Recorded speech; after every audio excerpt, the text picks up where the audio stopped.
Okay, Justin, we're going to go ahead and show you how to remove these backs. Jesus, go ahead. He's got the chair turned over. He's taking his rubber mallet. He's hitting it so that he can get the back off.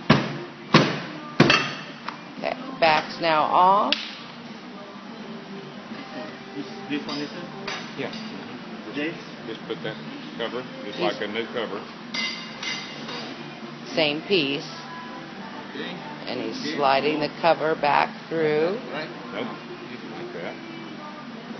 Seams to the back of the bar. Seams to the back of the bar.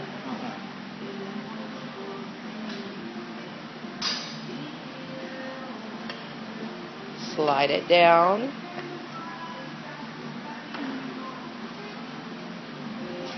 And then he's going to turn the chair back over and reattach. Align the holes.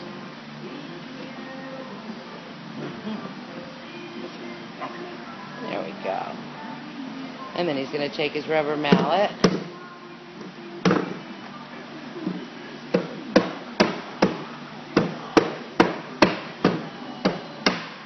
and voila. Thank you, Jesus.